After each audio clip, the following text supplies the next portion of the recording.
दोस्तों, RBN news and channel में आपका स्वागत है। आइए आज की 20 बड़ी खबरों के बारे में बात करते हैं। तालिबान को बड़ा झटका, अमेरिका सहित 60 देशों ने अफगानिस्तान को मिलने वाली आर्थिक मदद रोकी, सपोर्ट में केवल चीन। अफगानिस्तान पर कब्जा जमा चुके तालिबान को अमेरिका सहित 60 देशों ने बड़ा झटका दिया है। इन देशों ने अफगानिस्तान को हर साल मिलने वाली कई बिलियन डॉलर की मदद रोकने का फैसला किया है। हालांकि चीन तालिबान के सपोर्ट में सामने आया है। चीनी विदेश मंत्रालय के प्रवक्ता वांग वेनबिन ने अमेरिका को आड़े हाथों लेते हुए कहा, अफगानिस्तान बदतर स्थिति के लिए सिर्फ अमेरिका जिम्मेदार है। बहादुरगढ़ में गैंगवार सरेआम 3 को मारी गोलियां, 2 की मौके पर मौत, तीसरा गंभीर घायल। असौदा में दुकान के बाहर बैठे युवकों पर गाड़ी में आए 6 हमलावरों ने ताबड़तोड़ फायरिंग कर दिया। दिल्ली से सटे बहादुरगढ़ में मंगलवार शाम को एक बार फिर गैंगवार देखने को मिली। यहां असौदा गांव में एक गाड़ी में आए बदमाशों ने 3 लोगों पर ताबड़तोड़ फायरिंग कर दी। इसमें 2 लोगों की मौके पर मौत हो गई। मरने वाले F54 वर्ग के भाला फेंक में स्वर्ण पदक के लिए लगाएंगे दांव।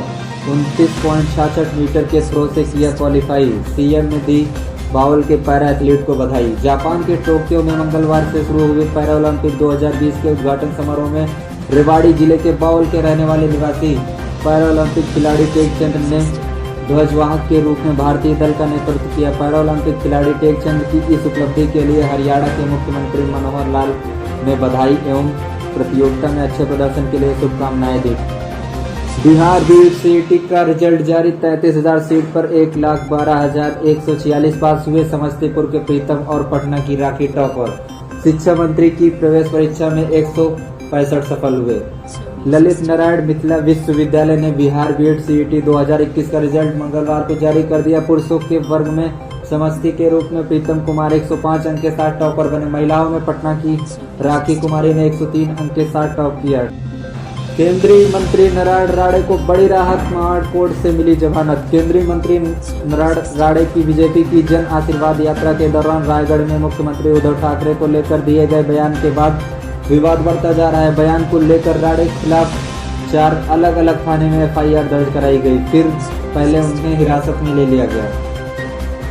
आज से डाउनलोड कर सकेंगे यूपी पॉलिटेक्निक प्रवेश परीक्षा का एडमिट कार्ड।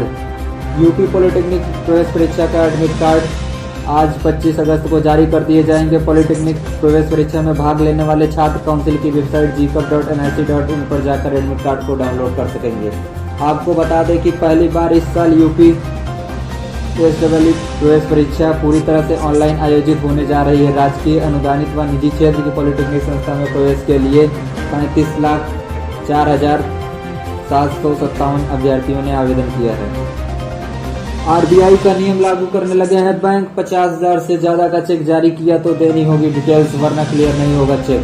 हो सकता है अगली बार से आपके द्वारा 50,000 रुपए से ज्यादा का जारी किया गया चेक बैंक रिजेक्ट कर दे।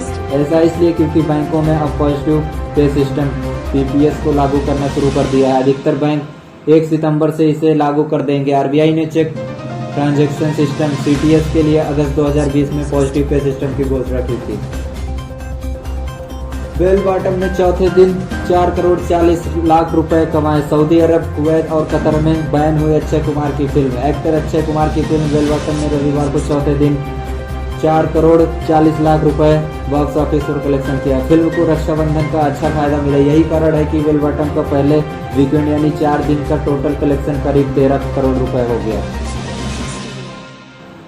रूसी मिसाइल S-400 भारतीय सेना में शामिल होने की खबर से क्यों बेचैन हुआ चीन। भारत को इस वर्ष के अंत तक रूसी मिसाइल रक्षा सिस्टम S-400 मिलने जा रहा है। जमीन से हवा में मार करने वाली इस प्रणाली के मिलने से भारत की मारक क्षमता और मजबूती हो जाएगी। भारत ने रूस से 5.43 अरब डॉलर में 5 S-400 रेजिमेंट खरीदने के लिए अक्टूबर 2019 में समझौता किया था।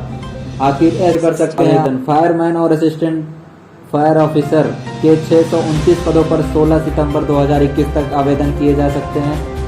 राजस्थान स्टाफ सिलेक्शन बोर्ड ने फायरमैन और असिस्टेंट फायर ऑफिसर के 629 पदों पर भर्तियां निकालकर पिछले दिनों आवेदन की प्रक्रिया शुरू कर दी थी।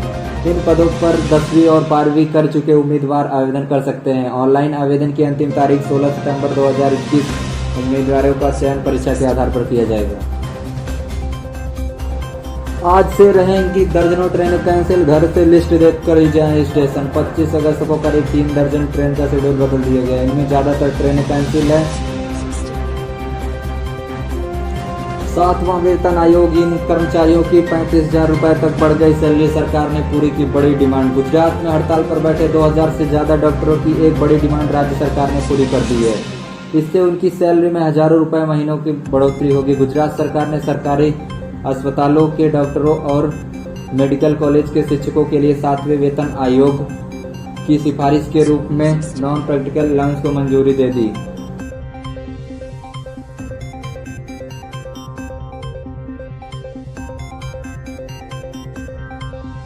यूपी पीईटी एग्जाम में नकल कराने वाले 6 अरेस्ट। एसटीएफ ने कौशाम्बी से 4 साल्वर और प्रयागराज से 2 अन्य को दबोचा। दूसरे की जगह दे रहे थे, परीक्षा पास कराने के लिए 1.5 लाख में लेते थे ठेका।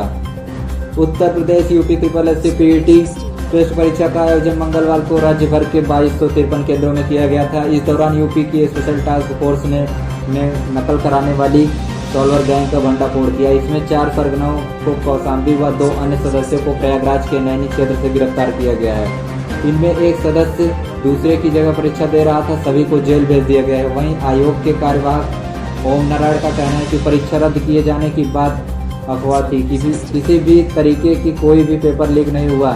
यह जालसाज फर्जी आंसर की दिखाकर अभ्यर्थियों से ठगी करते थे।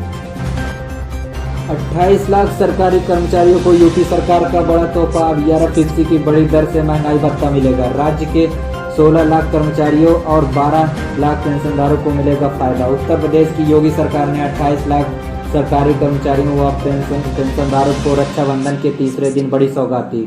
मुख्यमंत्री योगी आदित्यनाथ ने राज्य कर्मचारियों और पेंशनधारियों को 1 जुलाई से 11% की बड़ी दर से महंगाई भत्ता और महंगाई राहत डीए देने का प्रस्ताव को मंजूरी दे दी। बता दें कि पिछले दिनों में मानसून सत्र के दौरान विधानसभा में मुख्यमंत्री योगी आदित्यनाथ ने महंगाई भत्ता और महंगाई राहत का भुगतान किए जाने का ऐलान किया था। एजीआर मामले में एयरटेल को राहत, टेलीकॉम डिपार्टमेंट को नहीं भुना सकेगा बैंक गारंटी, सुप्रीम कोर्ट ने लगाई 3 हफ्ते की रोक। दिग्गज टेलीकॉम कंपनी एयरटेल को सुप्रीम कोर्ट ने वोडाफोन के एडजस्टमेंट ग्रॉस रेवेन्यू बकाया मामले में बड़ी राहत मिली है। अदालत ने टेलीकॉम डिपार्टमेंट की तरफ से एयरटेल की बैंक गारंटी भुनाए जाने पर रोक लगा दी। उससे एयरटेल का वीडियोकॉन बकाया एजीआर चुकाने की डॉट की मांग के खिलाफ PDS 80 में जाने की भी इजाजत दे दी। वीडियोकॉन पर बकाया एजीआर एयरटेल से वसूल करने की डॉट की मांग पर रोक लगाने से अपील पर सुनवाई justice S Nageshwar Rao, justice S Abdul Nazeer और जस्टिस M.R. शाह की बेंच ने की। इस सप्ताह 4 दिन रहेंगे बैंक बंद, फटाफट निपटा ले काम वरना करना पड़ सकता है लंबा इंतजार। आने वाले दिनों में अगर आपको बैंक से संबंधित कोई जरूरी काम है तो आप फटाफट निपटा ले, वरना आपको लंबा इंतजार करना पड़ सकता है। ऐसा इसलिए क्योंकि इस हफ्ते 4 दिन लगातार बैंक बंद रहेंगे। बता दें कि भारतीय रिजर्व बैंक ने अगस्त 2021 के महीने के लिए बैंक छुट्टियों की एक सूची जारी की। इस महीने में कुल 15 छुट्टियां हैं। हालांकि जैसे जैसे कैलेंडर माह आगे बढ़ा छुट्टियां आगे चली गई। अब इस माह में सिर्फ 4 छुट्टियां बच गई हैं। इस माह के अंतिम सप्ताह 28 अगस्त से 31 अगस्त तक बैंक बंद रहेंगे। हालांकि इस दौरान ऑनलाइन बैंकिंग सर्विसेज और ATM सर्विसेज चालू रहेंगी। अगर आपको वीडियो अच्छी लगे वीडियो को लाइक करें, शेयर करें और चैनल को सब्सक्राइब कर लें।